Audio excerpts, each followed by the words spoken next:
The Times. Sunak plans university cuts to boost apprentices. Should have put that to Mark Harper. Daily Mail. Tory vow to ban rip-off university degrees by changing the law. Financial Times. Ofwat sketches out recovery regime to avoid nationalising water groups. The I think we have Triple Lock Plus to save retirees 28p a week on the state pension.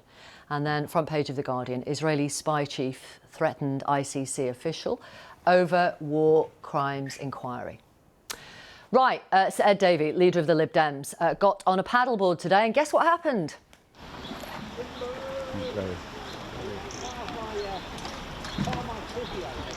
I'm enjoying this, honestly.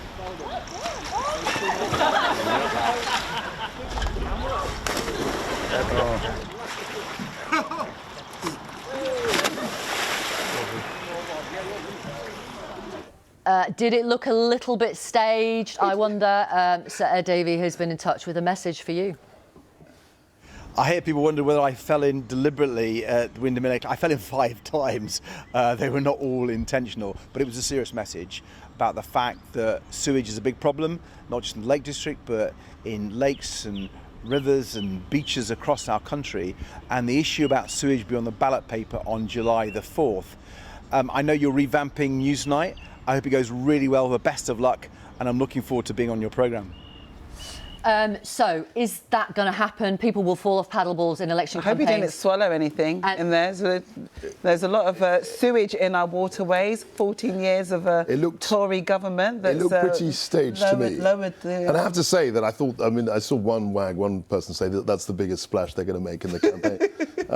All publicity is good publicity. I think Ed Davey is the only politician who can get away with this because he embraces his centrist dad. Whenever they have by-election council successes, they do all these stunts, and it's because he says, I'm happy. Matt Hancock did all of that, and the jungle. He did all and lost the whip. But the point is that even Ed Davey would say he's not a candidate to be Prime Minister. He's a candidate... Well, unlike last time. Unlike Joe That's right. Unlike Joe he's a candidate to, excuse the pun, make waves and trouble for the other parties, but he can get away with that. He gets away with that. Yeah, that's true.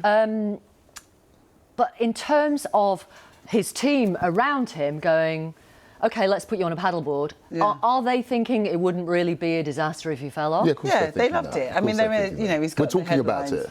If he'd stayed on, we wouldn't be talking about this. He dived, though, didn't he? I mean, he didn't fall. He dived forward, dived to the side. I'm not sure about that. Typical. I don't think he's got an amazing... I mean, it takes one to know one. I don't think he's got a great sense of balance, to be honest. Okay. But, how do you know that? Well, just looking. Worst stunt you've ever pulled in order to win an election? Not the paddleboard thing. I'm trying to think. Interesting question. Yes, I can think of 1 or 2 things. Worst stunt that was pulled on you, being sacked on Twitter? That was not cool. Okay. I saw that. Yeah, so that was... Well, I knew that it was the truth. I've got a question for you, though. Yeah, sure. So, did you put in a letter of no confidence in Rishi? No, never did that. Never did that for any leader. Really? I've never put in a no confidence Is the reason why he called the general election because the letters were going in? No, and he thought, right, I'll get back at everybody? I think he thought this was as good a time as any. The worst thing you can do when you're sort of in the bunker is give the impression that you're just clinging on to dear life. And he didn't want to do that. And he felt that, in terms of the inflation figure, he was doing what he wanted to do, what he'd set out. Okay. And that was a good reason for him to call the election. Thank you. Dawn Butler, Kwasi Kwarteng. Thank you very much, Nick. As always, see you tomorrow. That's it from us. Election News Night is with you each weeknight from 10:30 with live interviews and insight and loads of analysis. Plus, we're live, so you never quite know what's going to happen. See you tomorrow.